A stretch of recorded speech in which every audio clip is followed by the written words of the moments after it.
बिस्मिल्लाहिर्रहमानिर्रहीम। अस्सलाम वालेकुम। मेरा नाम डॉक्टर एहसन है और आज हम जानेंगे ग्लाइकोलाइसिस के बारे में।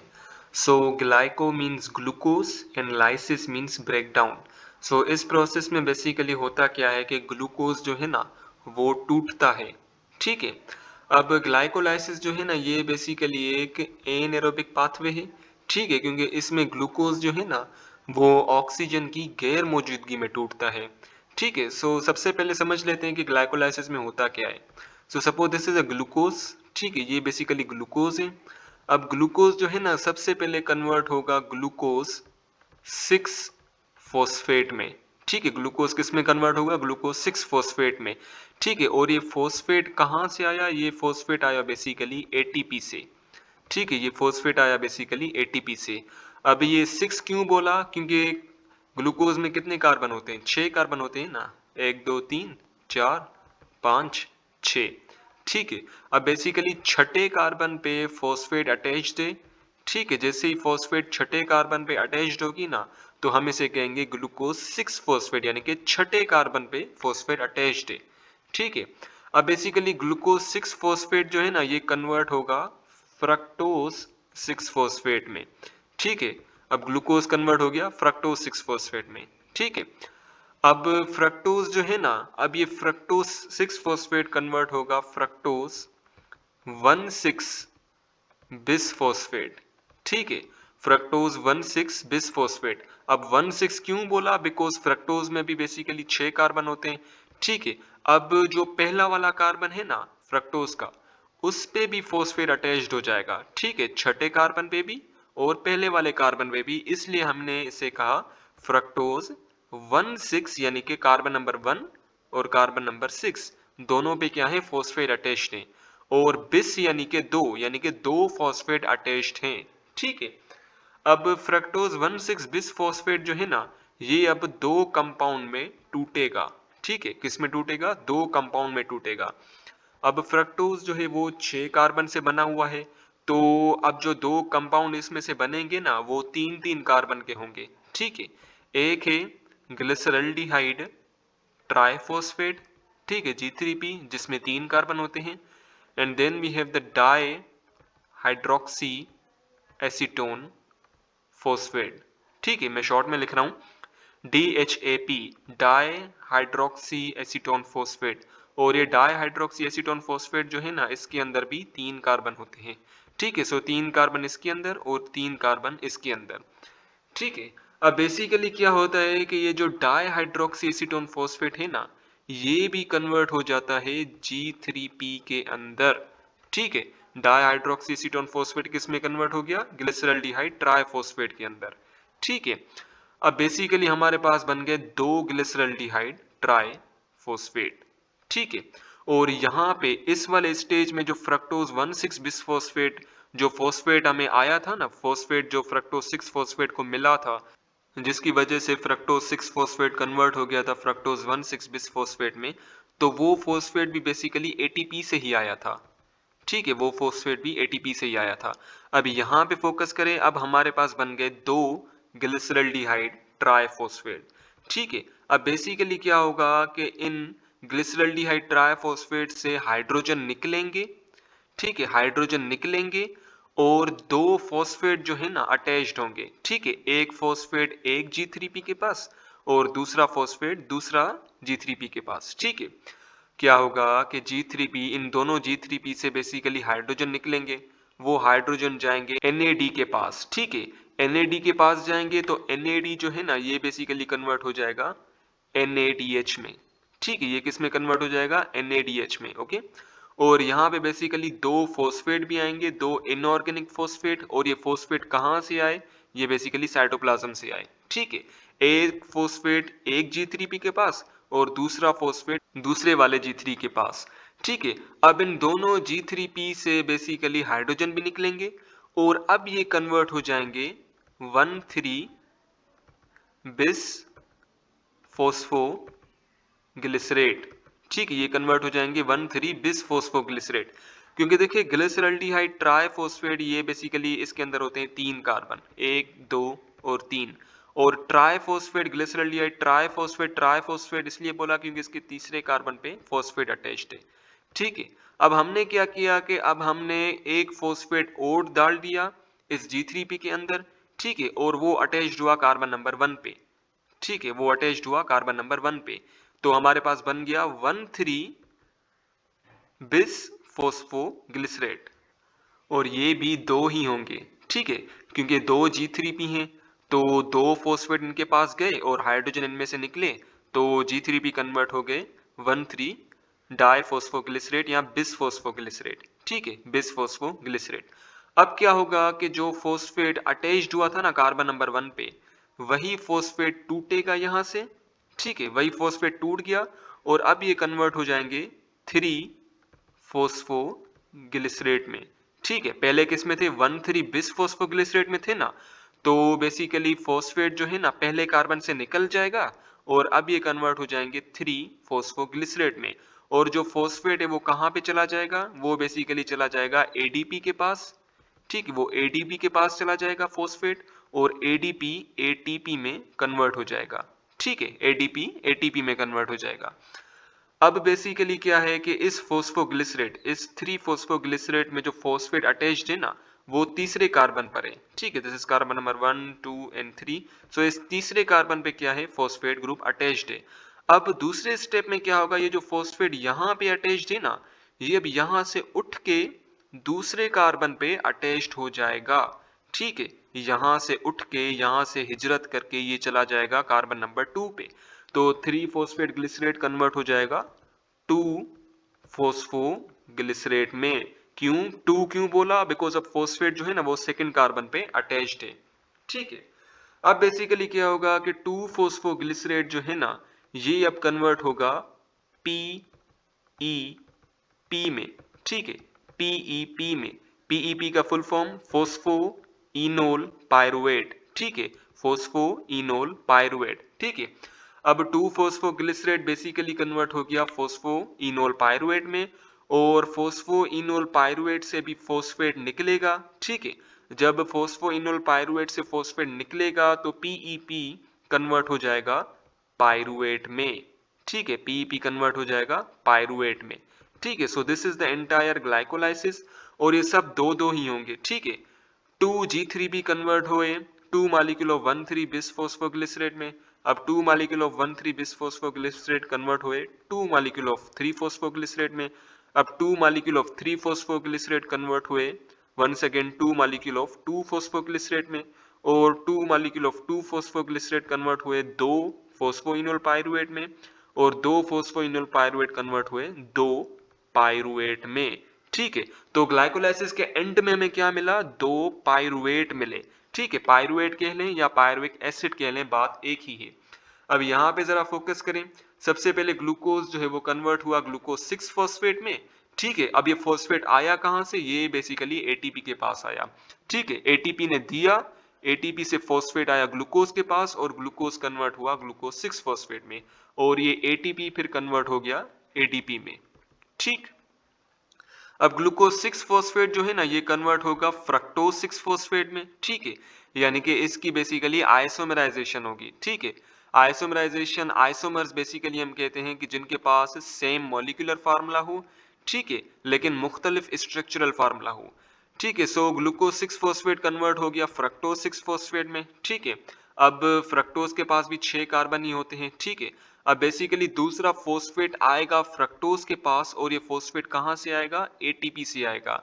ठीक है, और एटीपी फिर एडीपी में कन्वर्ट हो जाएगा।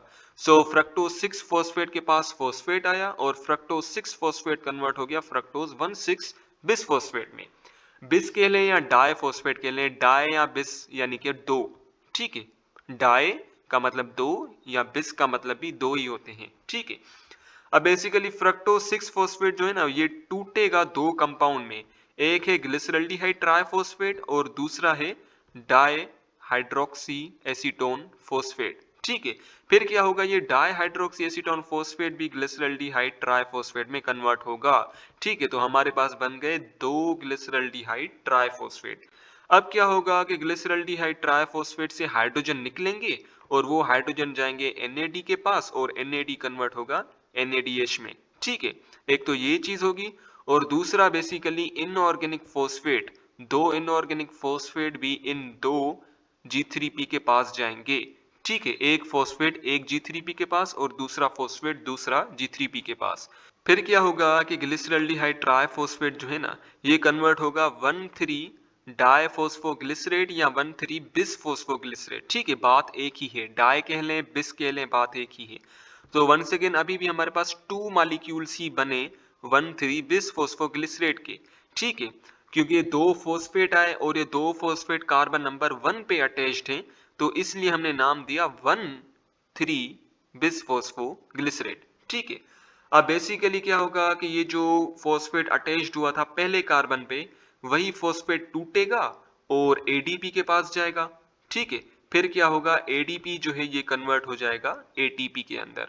ठीक है, और 1,3 बिसफॉस्फोग्लिसरेट या 1,3 डायफॉस्फोग्लिसरेट कन्वर्ट होगा 3 फॉस्फोग्लिसरेट में। ठीक है, 2 मॉलिक्यूल ऑफ 3 फॉस्फोग्लिसरेट में। अब क्या होगा कि ये जो फॉस्फेट जो कि तीसरे कार्बन पे अटैच था, वो अभी दूसरे कार्बन पे अटैच्ड हो जाएगा, तो अब 3 फॉस्फोग्लिसरेट कन्वर्ट हो जाएगा 2 फॉस्फोग्लिसरेट में। ठीक है, और नंबर ऑफ मॉलिक्यूल्स कितने हैं, ये भी 2 ही हैं। ठीक है, अब बेसिकली क्या होगा, 2 फॉस्फोग्लिसरेट जो है ना, ये कन्वर्ट हो जाएगा पीईपी में, फोस्फोइनोल पाइरुवेट। ठीक, पीईपी, फोस्फोइनोल पाइरुवेट। ठीक है, तो फोस्फोइनोल पाइरुवेट के भी हमें 2 मॉलिक्यूल मिले। अब पीईपी आखिर में क्या होगा, ये कन्वर्ट हो जाएगा पाइरुवेट के अंदर, 2 मॉलिक्यूल ऑफ पाइरुवेट। ठीक है, क्योंकि फोस्फोइनोल पाइरुवेट से फॉस्फेट निकलेगा और वो फॉस्फेट चला जाएगा एडीपी के पास और एडीपी कन्वर्ट हो जाएगा एटीपी के अंदर। ठीक है, अब यहाँ दो दो एटीपीस क्यों लिखे हुए हैं, क्योंकि देखिए ना, दो दो रिएक्शंस हो रहे हैं, दो दो ग्लिसरल्डिहाइड ट्राइफॉस्फेट है। ठीक है, तो इससे बेसिकली क्या होगा कि दो दो मॉलिक्यूल 1,3 बिसफॉस्फोग्लिसरेट के बनेंगे या डायफॉस्फोग्लिसरेट के बनेंगे। ठीक है, अब दो मॉलिक्यूल हैं 1,3 डायफॉस्फोग्लिसरेट के, तो दो फॉस्फेट निकलेंगे, एक फॉस्फेट एक 1,3 डायफॉस्फोग्लिसरेट से और दूसरा फॉस्फेट दूसरा 1,3 डायफॉस्फोग्लिसरेट से। ठीक है, तो दो फॉस्फेट निकले और वो दो फॉस्फेट जाएंगे दो एटीपी के पास और दो एटीपी कन्वर्ट होंगे दो एटीपी में। ठीक है, सेम केस यहाँ पे हो रहा है। अब बेसिकली क्या होगा कि फर्दर फर्दर क्या होगा कि ये जो पाइरुवेट है ना, पाइरुवेट अब बना, पाइरुवेट जो है ये बेसिकली लैक्टेट डीहाइड्रोजिनेज एंजाइम की मदद से, लैक्टेट डीहाइड्रोजिनेज एंजाइम की मदद से ये कन्वर्ट होगा लैक्टेट के अंदर। और बेसिकली पाइरुवेट को हाइड्रोजन की जरूरत होगी। ठीक है, ताकि वो लैक्टेट में कन्वर्ट हो सके। तो जब हाइड्रोजन जो है वो बेसिकली पाइरुवेट के साथ मिलेंगे तो पाइरुवेट कन्वर्ट हो जाएगा लैक्टेट में। और ये हाइड्रोजन कहाँ से आएंगे, ये हाइड्रोजन आएंगे हमारे पास NADH से। ठीक है, NADH हाइड्रोजन देंगे इस पाइरुवेट को और NADH कन्वर्ट हो जाएंगे NAD पॉजिटिव में। ठीक है, फिर जैसे ही हाइड्रोजन पाइरुवेट को मिलेंगे, पाइरुवेट कन्वर्ट हो जाएगा लैक्टेट के अंदर। ठीक है, सो आप बेसिकली देख लेते हैं इसे, it is the anaerobic breakdown of glucose into 2 molecule of pyruvate. ठीक है, अब बेसिकली ग्लाइकोलाइसिस में क्या हुआ, it is the anaerobic cycle. ठीक है, ये एनारोबिक पाथवे है बिकॉज कहीं पे भी ऑक्सीजन हमने इस्तेमाल नहीं किया। ठीक है, इसलिए ये क्या है, एनारोबिक साइकिल है, एनारोबिक पाथवे है और हमें एंड में क्या मिला, 2 मॉलिक्यूल पाइरुवेट के मिले। It take place a series of step, each step is catalyzed by a specific enzyme। ठीक है, अब बेसिकली इसमें मुख्तलिफ स्टेप्स होते हैं, जैसे कि ग्लूकोज कन्वर्ट होता है ग्लूकोज 6 फॉस्फेट में, ग्लूकोज 6 फॉस्फेट कन्वर्ट होता है फ्रक्टोज 6 फॉस्फेट में। सो बेसिकली मुख्तलिफ स्टेप्स होते हैं और हर स्टेप्स के अलग अलग एंजाइम्स होते हैं। ठीक है, जैसे कि ग्लूकोज कन्वर्ट हो रहा है ग्लूकोज 6 फॉस्फेट में तो एक एंजाइम की वजह से, उस एंजाइम का नाम है हेक्सोकाइनेस। ठीक है, उस एंजाइम का क्या नाम है, हेक्सोकाइनेस। सो बेसिकली इस मुख्तलिफ रिएक्शन में मुख्तलिफ एंजाइम जो है ना वो इस्तेमाल होंगे। All these enzymes are found in cytosol with this enzyme, ATP and NAD are also required। अब बेसिकली क्या होता है कि ये जो ग्लाइकोलाइसिस जो है ना, ये साइटोप्लाज्म के अंदर होता है। ठीक है, ये बेसिकली साइटोसोल में होता है, न्यूक्लियस के अंदर नहीं होता। और जितने भी एंजाइम्स होंगे इस तमाम रिएक्शन को रन करने के लिए, ये जितने भी रिएक्शंस जो कि ग्लाइकोलाइसिस में हैं, वो तमाम एंजाइम जो है ना वो भी बेसिकली साइटोसोल में ही मौजूद होंगे। और ग्लाइकोलाइसिस को रन करवाने के लिए हमें एटीपी भी चाहिए होगी। ठीक है, जैसे कि यहाँ पे एटीपी इस्तेमाल हो रही है, यहाँ पे एटीपी इस्तेमाल हो रही है। सिमिलरली हमें एनएडी भी चाहिए होगा, ठीक है, निकोटिनामाइड एडिनाइन डाइन्यूक्लियोटाइड। हमें एनएडी भी चाहिए होगा, जैसे कि यहाँ पे हमें एनएडी चाहिए ताकि एनएडी को हम कन्वर्ट करवा सकें एनएडीएच में, ठीक है। अब बेसिकली ग्लाइकोलाइसिस जो है ना, हम इसे फर्दर दो फेज में डिवाइड करते हैं। एक है प्रिपरेटिव फेज, दूसरा है ऑक्सीडेटिव फेज। अब बेसिकली प्रिपरेटरी फेज में क्या होता है कि ग्लूकोज जो है ना, ये अल्टीमेटली टूट जाता है into 3 carbon compound which is the glyceraldehyde triphosphate. ये वाला ग्लिसरल्डिहाइड ट्राइफॉस्फेट। ग्लूकोज जो है वो 6 कार्बन कंटेनिंग कंपाउंड है, लेकिन ग्लिसरल्डिहाइड ट्राइफॉस्फेट ये 3 कार्बन कंटेनिंग कंपाउंड है। सो प्रिपरेटरी फेज में क्या हो रहा है कि ग्लूकोज जो है ना, वो स्टेप से होते होते होते होते वो कन्वर्ट हो रहा है into glyceraldehyde triphosphate. Okay, so in preparatory phase glucose to the formation of phosphorylated triose. ठीक है, triose जो है ना, ये बेसिकली 3 कार्बन कंटेनिंग कार्बोहाइड्रेट है, ठीक है। So glyceraldehyde triphosphate, this is the 3 carbon containing carbohydrate, और ये फोस्फोराइलेटेड है, यानी कि इसमें फोस्फेट जो है ना, ये बेसिकली क्या है, अटैच्ड है, ठीक। And then we have the oxidative phase in which phosphorylated triose to the formation of pyruvate, ठीक है। अब इस ऑक्सीडेटिव फेज में क्या होगा कि जो ग्लिसरल्डिहाइड ट्राइफॉस्फेट है ना, ये मुख्तलिफ स्टेप से होते होते होते ये अल्टीमेटली पायरुवेट में कन्वर्ट हो जाएगा, ठीक।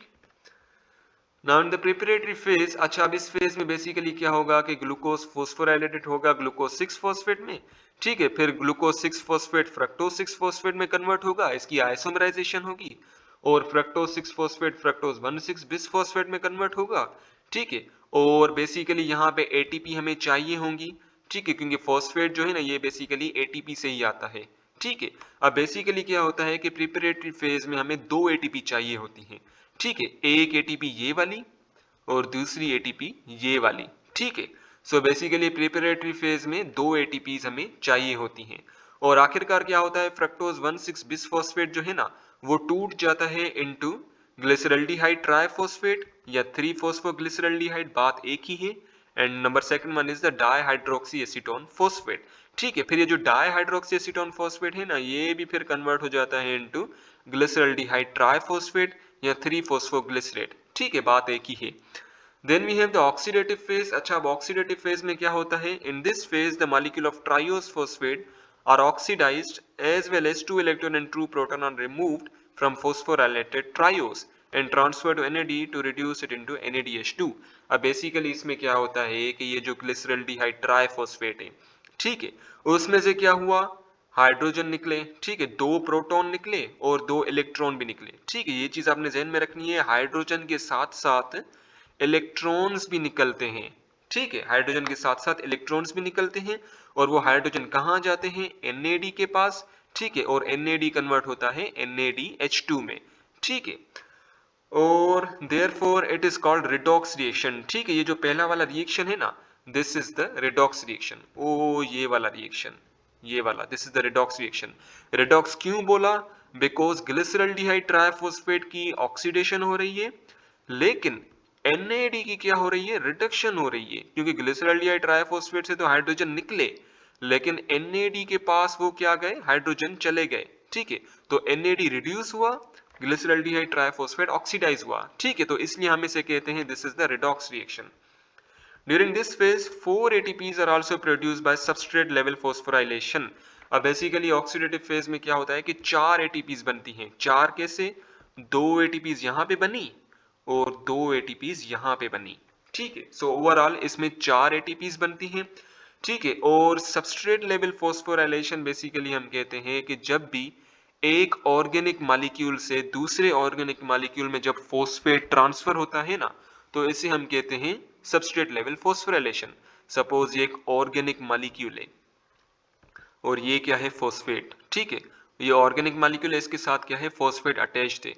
अब ये क्या, ये एक दूसरा ऑर्गेनिक मॉलिक्यूल है जिसके पास फॉस्फेट अटैच नहीं है। सो सबस्ट्रेट लेवल फॉस्फोराइलेशन हम कहेंगे कि इस ऑर्गेनिक मॉलिक्यूल से ये वाला बॉन्ड टूटेगा और ये फॉस्फेट चला जाएगा दूसरे ऑर्गेनिक मॉलिक्यूल के पास, ठीक है। ये फॉस्फेट आ गया इस ऑर्गेनिक मॉलिक्यूल के पास, और this is the substrate level phosphorylation, ठीक है। अब यहाँ पे सबस्ट्रेट लेवल फॉस्फोराइलेशन कहाँ पे हुई है, इन दिस स्टेप। ठीक है, अब बेसिकली क्या होता है कि जब 1,3 डाइफॉस्फोग्लिसरेट जब कन्वर्ट होता है 3 फॉस्फोग्लिसरेट में, तो ये 2 फॉस्फेट दे देता है 2 एटीपी को। ठीक है, now ADP is the organic molecule. ठीक है, एडीपी क्या है? ये ऑर्गेनिक मॉलिक्यूल है। और 1,3 डाइफॉस्फोग्लिसरेट क्या है? ये भी ऑर्गेनिक मॉलिक्यूल है। सो एक ऑर्गेनिक मॉलिक्यूल से फॉस्फेट दूसरे ऑर्गेनिक मॉलिक्यूल में जा रहा है, so this is the substrate level phosphorylation. Similarly, phosphoenol pyruvate is the organic molecule and ADP it is also the organic molecule. So यहाँ से भी बेसिकली फोस्फेट जा रहा है एक ऑर्गेनिक मॉलिक्यूल से दूसरे ऑर्गेनिक मॉलिक्यूल में। So this is also the substrate level phosphorylation. ठीक है, सो बेसिकली दो मुख्तलिफ स्टेप्स के अंदर ये सबस्ट्रेट लेवल फोस्फोराइलेशन होती है। पहला स्टेप ये है जब 1,3 डाइफॉस्फोग्लिसरेट कन्वर्ट होता है फॉस्फोग्लिसरेट में, 3 फॉस्फोग्लिसरेट में, और जब फोस्फोइनोल पायरुवेट कन्वर्ट होता है पायरुवेट में। ठीक है, सो ये बेसिकली दो स्टेप्स हैं जिसमें सबस्ट्रेट लेवल फोस्फोराइलेशन होती है। और आखिरकार हमारे पास दो मॉलिक्यूल जो है ना पायरुवेट के बन जाते हैं और दो मॉलिक्यूल NaDH2 के भी बन जाते हैं। कहाँ पे बनते हैं? ये यहाँ पे बनते हैं, ये वाले दो मॉलिक्यूल ऑफ NaDH2। ठीक है, दो मॉलिक्यूल NaDH2 यहाँ पे बन गए और इसी ऑक्सीडेटिव फेज के अंदर 4 एटीपी बने। ठीक है, 4 एटीपी कहाँ? एक ये वाले एटीपी, ये दो एटीपी और एक ये दो एटीपी। ठीक है, where is net gain of 2 ATP take place. अच्छा, बेसिकली क्या हुआ कि शुरुआत वाले प्रिपरेटरी फेज के अंदर हमने क्या किया, 2 एटीपीज डाले। ठीक है, 2 एटीपीज इस्तेमाल हुए, यूटिलाइज हुए। ठीक है, यानी कि 2 एटीपीज जो है ना वो यूटिलाइज हुए और ऑक्सीडेटिव फेज में 4 एटीपीज बने। ठीक है, सो अब 4 में से 2 को माइनस कर दें तो ओवरऑल हमें 2 एटीपीज गेन हुए। देखो ना मेरे भाई, 2 एटीपीज जो हैं वो तो यहाँ पे इस्तेमाल हो गए, वो तो ज़ियान हो गए। ठीक है ना, वो तो इस्तेमाल हो गए और 4 एटीपीज यहाँ पे बने। ठीक है, 4 एटीपीज यहाँ पे बने तो ओवरऑल फायदा कितना हुआ? 4 में से 2 को माइनस करें तो ओवरऑल 2 एटीपीज हमें नेट गेन हुई। ठीक है, pyruvate produces at glycolysis have 3 metabolic pathway. अच्छा, बेसिकली क्या होता है कि अब ये जो पायरुवेट बना है ना, ये जो पायरुवेट बन गया, अब बेसिकली ये 3 मुख्तलिफ रिएक्शंस के अंदर पार्टिसिपेट कर सकता है। ठीक है, पायरुवेट जो है ये बेसिकली अब क्या होगा, ये 3 मुख्तलिफ रिएक्शंस के अंदर जा सकता है। ठीक है, अब वो बेसिकली एंजाइम पे डिपेंड करता है कि उस पार्टिकुलर रिएक्शन के लिए एंजाइम मौजूद है कि नहीं है। ठीक है, अगर इस वाले रिएक्शन में अगर ये पायरुवेट यहाँ पे जा रहा है इस रिएक्शन में, तो इस रिएक्शन के लिए जो एंजाइम है वो वाला पार्टिकुलर एंजाइम जो कि इस रिएक्शन के लिए रिस्पॉन्सिबल है, अगर ये एंजाइम होगा तो पायरुवेट इस वाले रिएक्शन में जाएगा। ठीक है, अदरवाइज नहीं जाएगा। ओके, सो बेसिकली एंजाइम के ऊपर भी डिपेंड करता है कि अगर एंजाइम मौजूद है तो ही पायरुवेट उन रिएक्शन के अंदर जाएगा, अदरवाइज नहीं जाएगा।